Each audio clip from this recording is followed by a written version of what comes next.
What is the tree of life? Psalm chapter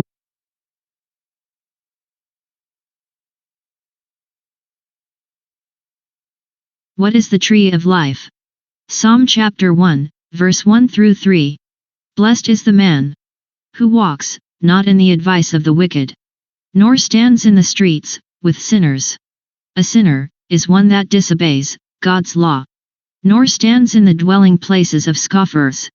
A scoffer is someone that makes fun of, or tries to devalue, the law, or the word of Most High. But his delight is in the law of Yahweh, and on his law he meditates day and night.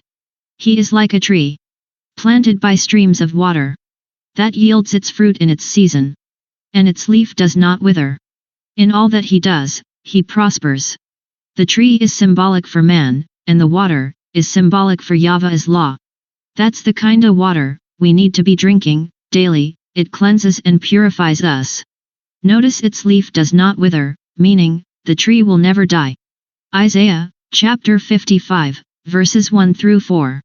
Come, everyone who thirsts. Come to the waters. He who has no money. Come, buy and eat. Come, buy wine and milk. Without money, and without price. Why do you spend your money for that which is not bread, and your labor for that which does not satisfy? Listen diligently to me. Listen diligently to me. Listen diligently to me, and eat what is good. And delight yourselves in rich food. Incline your ear, and come to me. Hear, that your soul may live. Hear, that your soul may live. And I will make with you an everlasting covenant. My steadfast, sure love for David. My steadfast, sure love for David. My steadfast, sure love for David. Behold, I made him a witness to the peoples, a leader and commander for the peoples. Did you hear that? David is Messiah. David is Yahshua.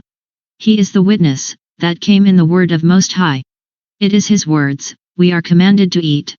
Yum yum. Eat up. So what we should be eating is the word of Most High. What we should be drinking is his law. This is the recipe, the food and water that makes us live and never die. Matthew 4, verse 4. But Yahshua answered, it is written, man shall not live by bread alone, but by every word that comes from the mouth of Yahweh. I need to figure out exactly what the oil is symbolic for. I know the oil is energy, the source that keeps something working. Gas? Propane? Solar panels? Windmills? Food source? Water supply? All the supplies we will need when Babylon falls. I don't know. I gotta research more about the oil. I was hoping Yahweh would rain down manna when needed, but Yahshua said it would be the same as in the days of Noah and Lot. Noah had to prepare and make the ark and fill the ark. And Lot and his family had to flee Sodom, literally running and not looking back. In fact, his wife died because she looked back. Can't look back. Bye bye Babylon. Luke 17, verses 26 through 30. Just as it was in the days of Noah, so will it be in the days of the Son of Man. They were eating and drinking and marrying. Hear that? Yahshua said marrying, that husband and wife thing that you deny, and being given in marriage until the day when Noah entered the ark, and the flood came and destroyed them all. Likewise, just as it was in the days of Lot, they were eating and drinking, buying and selling, planting and building. But on the day when Lot went out from Sodom, fire and sulfur rained from heaven and destroyed them all. So will it be on the day when the Son of Man is revealed. Dang. John 6, verses 31 through 35. Our ancestors ate the manna in the wilderness. As it is written, he gave them bread from heaven to eat. Yahshua then said to them, truly, truly, I say to you, it was not Moses who gave you the bread from heaven, but my Father gives you the true bread from heaven. For the bread of Yahweh is he who comes down from heaven and gives life to the world.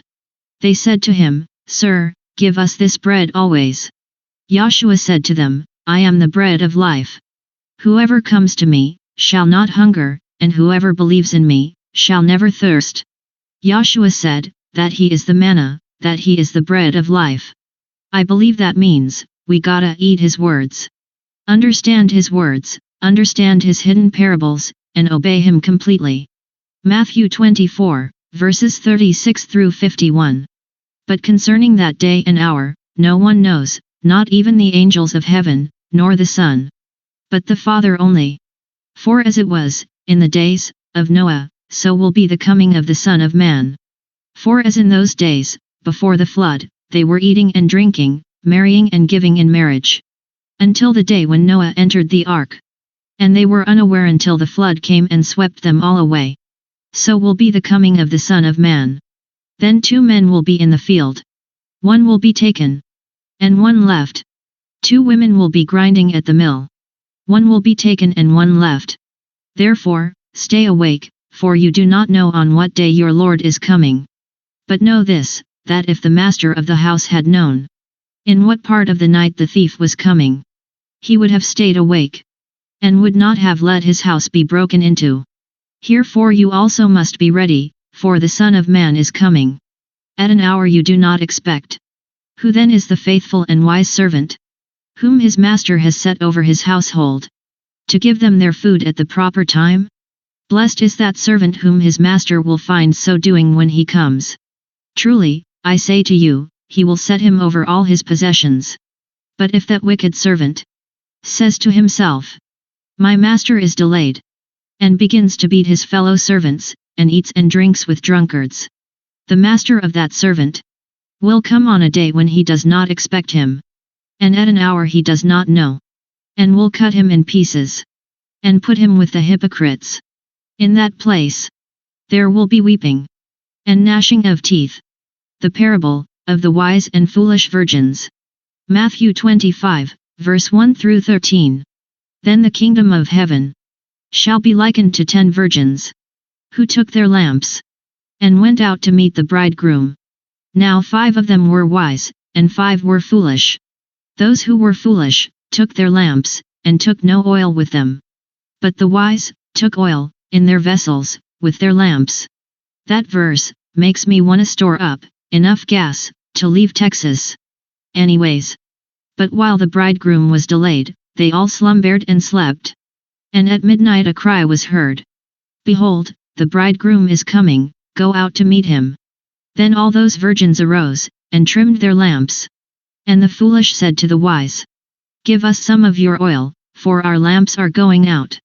But the wise answered, saying, no, lest there should not be enough for us and you.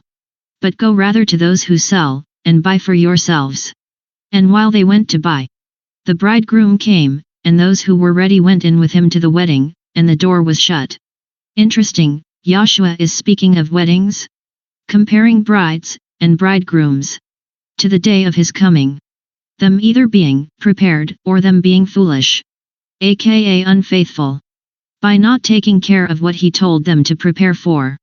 Lazy, foolish servants. Them hoes gonna miss out. Only an idiot would think Most High didn't create weddings and brides. Anyways.